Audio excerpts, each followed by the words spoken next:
خب به این تحلیل ویژه خوش اومدین. امروز روز 26مه. 26 روز از شروع درگیری میگذره که هر لحظه داره شدیدتر میشه.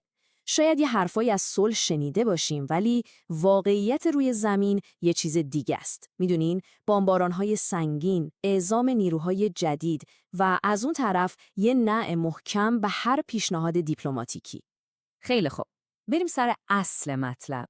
این عبارت رو ببینین. جهنم رو آزاد کنید. این یه تهدید الکی نیست. اصلاً.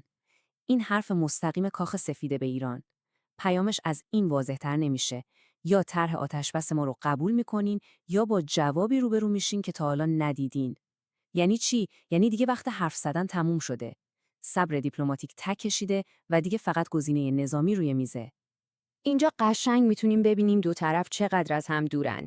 از یه طرف آمریکا یه طرح آتشبس 15 ماده‌ای رو یواشکی و از کانال‌های پشتی فرستاده، از اون طرف چی؟ ایران نه تنها گفته نه، بلکه اومده جلوی همه و گفته اینا اخبار جعلی ها و آمریکایی‌ها دارن با خودشون مذاکره میکنن.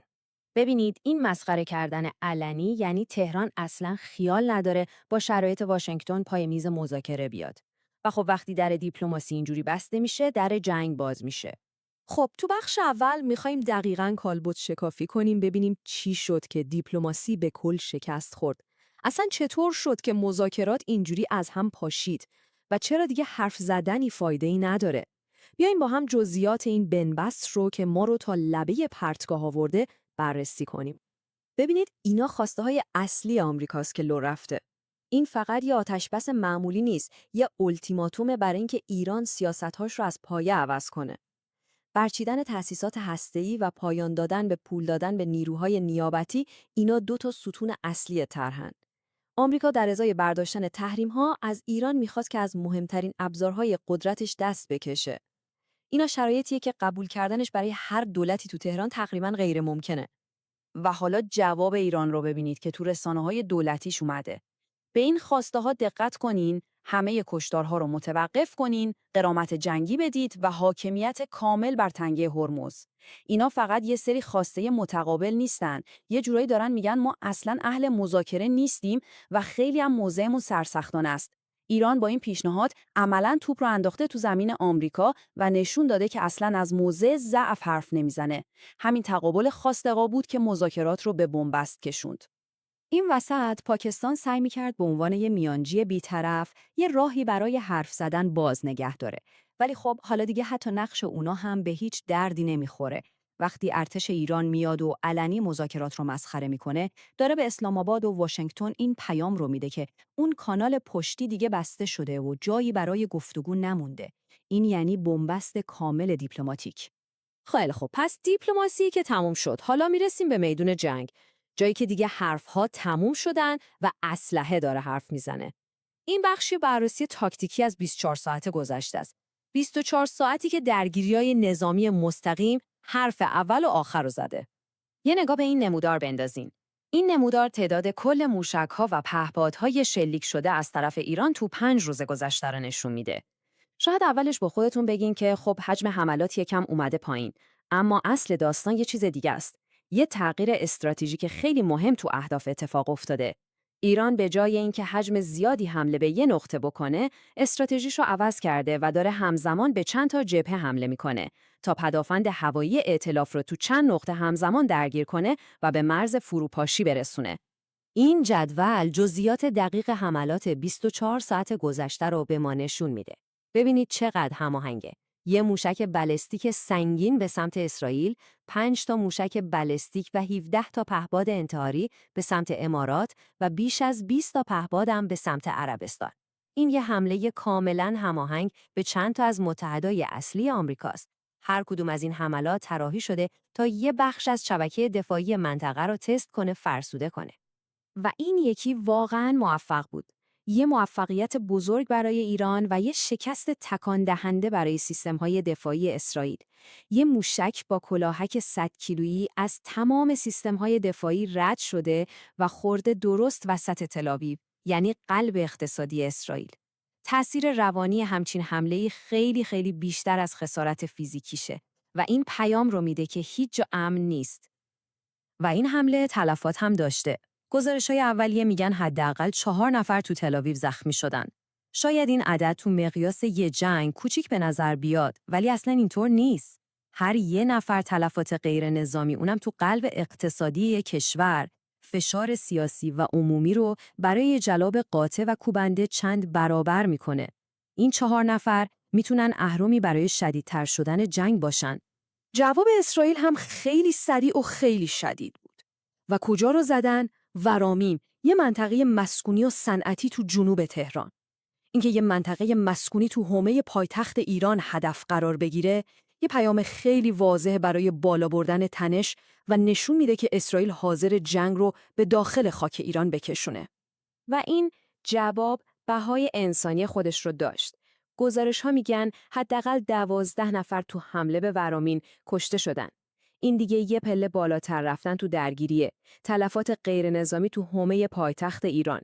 این عدد دیگه فقط یه آمار نیست. بهای واقعی این تنش هاست و دیگه تقریباً هر راهی برای برگشت به وضعیت قبل رو میبنده.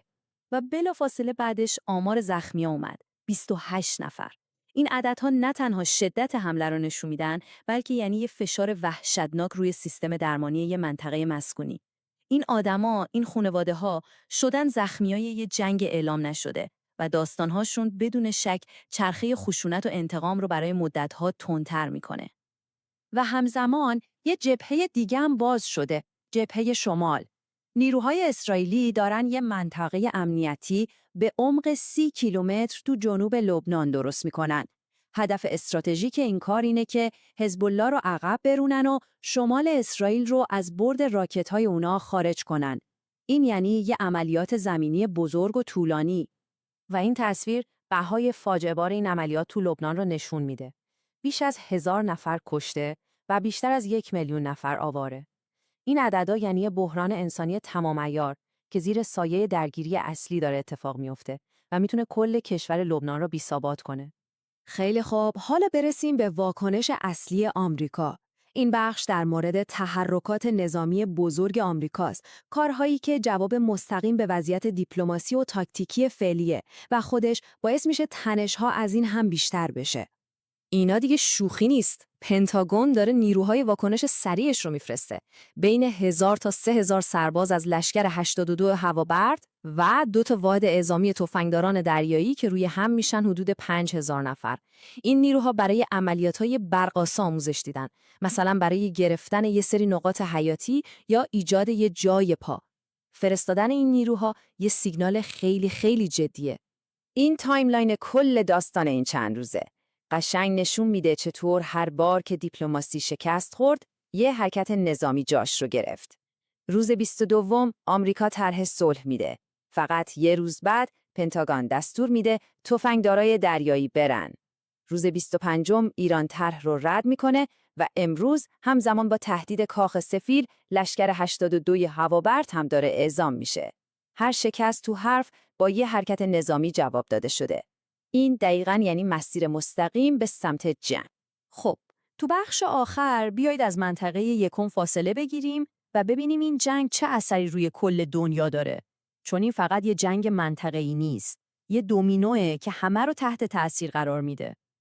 این انتصاب تو تهران خیلی مهمه. سرتیپ محمد باقر ذوالقدر یک کهنه سرباز تندروی سپاه جایگزین علی لاریجانی شده که تازه کشته شده بود.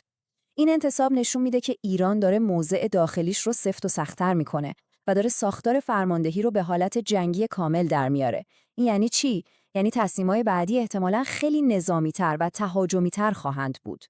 و این یکی از بزرگترین نگرانی‌های دنیاست.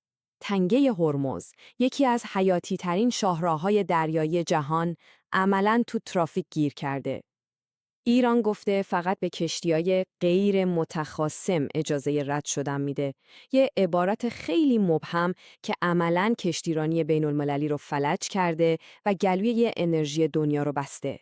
این حرف رو آژانس بین‌المللی انرژی زده، نه من. یه تهدید خیلی خیلی بزرگ برای اقتصاد جهانی.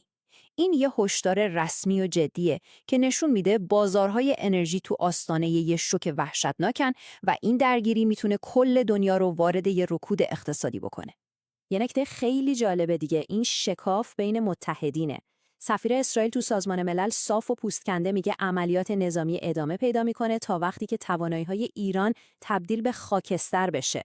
این حرف با پیام‌های دیپلماتیک آمریکا که هنوز یه جورایی دارن از توافق حرف میزنن نمیخونه. این نشون میده که تل‌آویو و واشنگتن شاید اهداف نهایی متفاوتی تو این جنگ داشته باشن. پس اگه بخوایم کل ماجرا رو تو 3 تا جمله خلاصه کنیم میشه این: 1. دیپلماسی مرده. 2. ارتش‌ها دارن حرکت میکنن و مواضعشون رو تقویت میکنن. و 3. بازارهای جهانی به هم ریختن. این خلاصه وضعیت در لبه یه جنگ بزرگه. خب، حالا تو 24 ساعت آینده باید منتظر چی باشیم؟ همه نگاه‌ها به خلیج فارسه. اون مهلت 5 روزه‌ای که ترامپ برای به تعویق انداختن حملات به تأسیسات انرژی ایران داده بود، داره تموم میشه. خیلی سریع هم داره تموم میشه. با نزدیک شدن تفنگدارای دریایی آمریکا و حضور اون فرمانده امنیتی جدید و تندرو تو تهران، این پنجره فرصت داره به سرعت بسته میشه. و همه اینها ما رو میرسونه به این سوال آخر که خیلی هم نگران کننده است. حالا که دیپلماسی از بین رفته و ارتش‌ها دارن به سمت هم حرکت میکنن، آیا جنگ زمینی دیگه حتمی شده؟ این سوالیه که جوابش رو احتمالاً به زودی تو میدان نبرد میبینیم.